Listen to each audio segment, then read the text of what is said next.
¿Qué tal? Bienvenidos a la charla Clínica con Adolescentes, Morir Joven, donde van a estar charlando Patricio Zunini y Sara Cohen.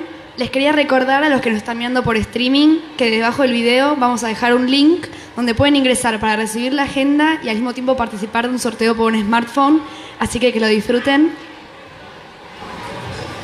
Bien, en nuestro recorrido en la Feria del Libro, aquí en el auditorio de TICMAS, la plataforma educativa que se presenta en la feria, en este recorrido hemos planteado distintos caminos para abordar la educación y la problemática o las problemáticas que rodean a los estudiantes. Entonces, a lo largo de las charlas hemos trabajado con docentes, con educadores, con dirigentes políticos, me agarré justo en un renuncio ahí, con funcionarios, hemos trabajado con divulgadores científicos y también con psicoanalistas, con psicólogos y psicoanalistas. Ayer, aquí en este auditorio, a la tarde, hablábamos sobre clínica con adolescentes en el nuevo libro de Luciano Lutero, Esos raros adolescentes nuevos. Y la charla de hoy, que es con Sara Cohen, sobre Morir Joven, también es sobre clínica con adolescentes. Y creo, por haber leído los libros, y ahora lo vamos a ver con Sara, creo que se van a poder sumar como un conjunto de ideas y aportes para entender cómo es un adolescente hoy, cómo son las problemáticas, cómo son los dolores, cómo funciona esa máquina tan compleja que es el cerebro de un chico de 15 años y cómo nosotros nos hemos olvidado de todos esos dolores, angustias, tragedias, tristezas, pero también de todas esas emociones, ilusiones, certezas e incertidumbres que rodeaba al adolescente. Para hablar de estos temas vamos a estar con Sara Cohen, que además tuvo la gentileza de adelantar la charla un ratito por un problema de horario. Uno de los entrevistadores estaba enfermo, entonces tuvimos que correr esta charla que íbamos a hacerla a las 5 de la tarde. Te agradezco muchísimo que hayas tenido la gentileza de correrla media hora. Bienvenida al auditorio de TICMAS. Buenas tardes. Sara, hablemos de cómo es una clínica con adolescentes. ¿Cuáles son los puntos de trabajo habituales hoy en día, por ejemplo? Bueno, a ver, en principio voy a ubicar algunas cuestiones que tienen que ver con el motivo de este libro y que tienen que ver con la clínica de adolescentes. El tema es fundamental es que la clínica con adolescentes está determinada no solo por la psicopatología del joven, sino por muchas situaciones de coyuntura que tiene que ver con el ámbito familiar y el ámbito social. Ahí yo trabajo en ese libro, Morir Joven, Clínica con Adolescentes, el tema de justamente cómo en determinadas coyunturas hay factores de riesgo muy elevados. No siempre tiene que ver con la gravedad, posiblemente desde el lado de la psicopatología del joven, sino porque en un momento donde hay muchas veces poco sostén en lo familiar y hay una desintegración en lo social, hay muchas cuestiones que a veces terminan mal. El tema es que el adolescente, el joven, es por excelencia alguien que es bueno que que contradiga, se contraponga, busque, desafíe, porque eso hace a su desarrollo. Digamos, ninguna generación evolucionaría sobre la anterior si no cuestionase todo, si no entrase en discusiones, peleas, etcétera, con la generación que le antecede y con sus progenitores. El tema es que tiene que encontrar un medio, progenitores, un modo de funcionamiento que lo sostenga para poder desafiar, pelearse, en fin, y que eso no devenga en una situación que se le venga en contra a él y que lo lleve a situaciones de riesgo. Muchas de las cuestiones clínicas con las que nos encontramos actualmente tienen que ver con todos estos factores. Por supuesto, hay una modalidad de época respecto a ciertas manifestaciones clínicas. No siempre eso quiere decir que ha cambiado tanto la psicopatología y además yo considero que algunos pilares freudianos se mantienen perfectamente. ¿Cuáles? Bueno, el inconsciente, la sexualidad infantil, la transferencia, son pilares fundamentales para abordar cualquier paciente, digamos. La adolescencia justamente tiene una cuestión que es la siguiente, que abandonan posiciones libidinales infantiles, sale al mundo de alguna manera a probar suerte, es la primera vez de alguna manera que se dan situaciones en las que no está tanto condicionado por el medio familiar, por lo menos en cuanto a sus movimientos, porque el acondicionamiento del medio familiar existe intrapsíquicamente de todas maneras, y a la vez hay un empuje pulsional que tiene que poder hacer algo con eso, tiene que encauzarlo de alguna manera que en su búsqueda le sea útil, le permita algún grado de desarrollo, de crecimiento, de encuentros. Ahí hay una cuestión con el tema de los encuentros en la adolescencia son fundamentales, sí, ya sea del orden amoroso, libidinal, como de cualquier otro orden, ¿no? En el sentido de que evidentemente marcan posiciones, marcan posibilidades futuras, desarrollos, etcétera, ¿no? Bueno, el libro, este no es el mío, el libro Morir joven no es mi ejemplar yo me lo olvidé, y la gentileza de la prensa de Planeta EPAI 2 fueron corriendo recién a traernos uno.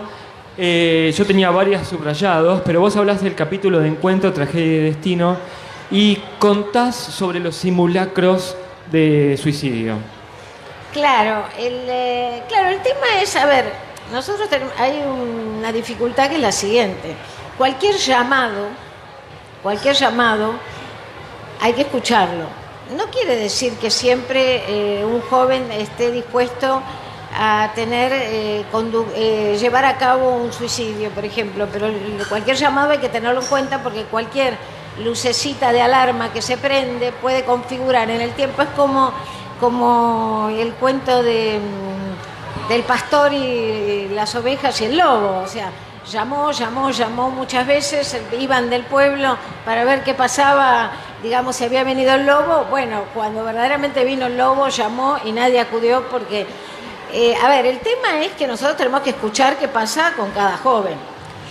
Algo pasa, digamos, si hay una situación de riesgo, uno tiene que dimensionar que este es un llamado de algo. No quiere decir que se quiso matar, porque, a ver, me parece que hay una cuestión complicada a veces de patologizar a la adolescencia. A ver, el adolescente tiene que indagar, tiene que buscar. El consumo, aparte quiero decir que el consumo es un problema de nuestra sociedad, se le ofrece de todo al adolescente, se le da para consumir de todo, o sea, en realidad no necesariamente quiere decir que todo lo que consumen los adolescentes, sino que es un verdadero problema.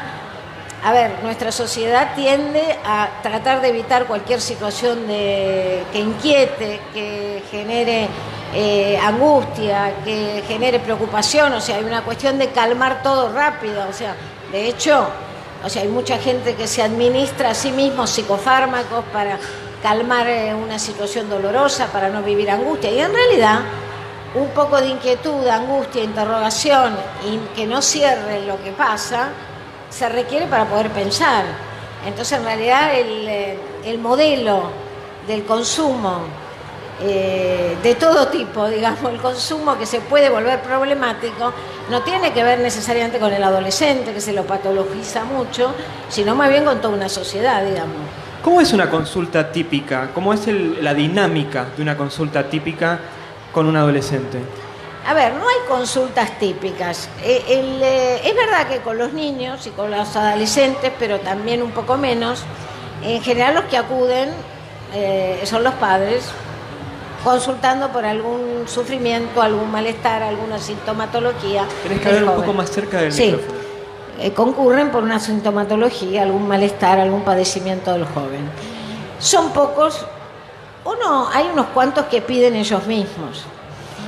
Aquí yo lo que más trabajo, por lo menos en este libro, tiene más que ver con aquellas situaciones que por haber deparado algún grado de riesgo circunstancial requieren un abordaje. A veces hay que trabajar lo familiar en esto, no es que necesariamente esto, posiblemente si se interviene bien y se puede trabajar con el joven, esto remite y tiene que ver con un contexto y unas circunstancias familiares. en otras circunstancias es el joven con el que habrá que trabajar algunas problemáticas que vuelven a repetirse. Modos de consulta habituales actualmente, que todos lo saben, tienen que ver con muchos trastornos de conducta alimentaria, con cuestiones de consumos problemáticos, con conductas autolesivas. Esto respecto de situaciones que deparan riesgo y generan alarma, ¿no? Después hay muchas otras consultas que tienen que ver con padecimientos, pérdidas, dolores, sensación de no encajar en el mundo, en fin, diversas cosas que es propia de cualquier sujeto, ¿no? Vos hablabas hace un rato que hay ciertas estructuras que se sostienen, pero la adolescencia de hoy es muy distinta a la adolescencia de hace 20, 30, 50 años. Sí. ¿Cuáles son las problemáticas de hoy, las que vos decís, esta es algo que viene con recurrencia? A ver, las problemáticas de hoy son los perfiles sintomáticos diferentes. Hay perfiles sintomáticos diferentes. El hecho de que haya muchas consultas que tienen que ver con los trastornos de conducta alimentaria es un perfil sintomático actual. ¿Eso quiere decir que todas estas consultas sean iguales? No. O sea, esta sintomatología puede albergar distintas estructuras psicopatológicas. O sea que más bien son perfiles de época. No quiere decir que estructuralmente necesariamente estemos hablando de otras cosas. Sara, yo vuelvo a mostrar en cámara el libro. Te agradezco mucho que hayas estado con nosotros. Una de las cosas que tiene el libro es la bibliografía, es interesante. No trabajás solamente con bibliografía de la psicología, y eso también es interesante. Gracias por acercar la cámara. Eso también es interesante. Quiere decir que nosotros como padres podemos llegar a interpretar obviamente no al nivel de un psicólogo, no, pero digo, podemos interpretar, podemos tener un diagnóstico previo al leer, al ver cómo se relacionan nuestros hijos con lo que nosotros conocemos. Perdóname, la pregunta se me deshilachó. Digo, ¿en qué momento nosotros como padres podemos interpretar que nuestros hijos necesitan de una consulta? A ver, son dos cosas distintas las que vos dijiste. Una, decís que trabajo textos también, es verdad. El libro trabaja textos tanto, digamos, de la tragedia por ahí de Romeo y Julieta, como textos literarios contemporáneos, como ubica algunas cuestiones que tienen que ver con lo que fueron algunos encuentros que marcaron una posibilidad creativa, tanto en algunos escritores como filósofos, como artistas plásticos. Pero vos me preguntás, eso es una cosa. No, es que yo te hice dos preguntas en una. Porque claro, por un lado quería preguntarte acerca de digamos, la lógica de la lectura. Entonces te contesto una primera parte. Bien. Te contesto la primera parte. Y después la segunda. A ver, ¿por qué tomo textos diversos? Y tomo, por ejemplo, tomo en la vida de Jacques Derrida, del filósofo, algo que aconteció a los 12 años en la vida de él, que tiene que ver con que fue expulsado de la escuela en Argelia, porque era el momento de la ocupación nazi de Francia, y él, como judío que vivía en Argelia, fue echado del colegio. Esto es algo que en distintas biografías y en muchas entrevistas él lo ha mencionado como algo muy significativo. ¿Qué ocurre?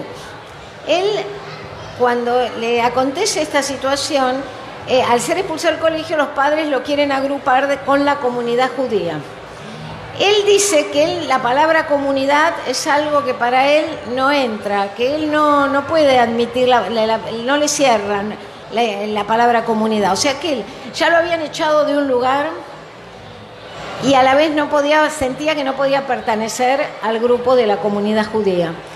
Entonces ahí, lo que tomo es lo significativo que puede ser para alguien que devino un filósofo como Derrida esta cuestión de exclusión y pertenencia, y del tema de lo que es, digamos, el tema, cómo concibió el tema de la comunidad y la pertenencia o no, en fin, todo lo que él desarrolló posteriormente. Hay encuentros y situaciones a veces traumáticas en la adolescencia que en algunos configuran posibilidades de despliegue creativo. No necesariamente esto tiene elaboraciones diferentes.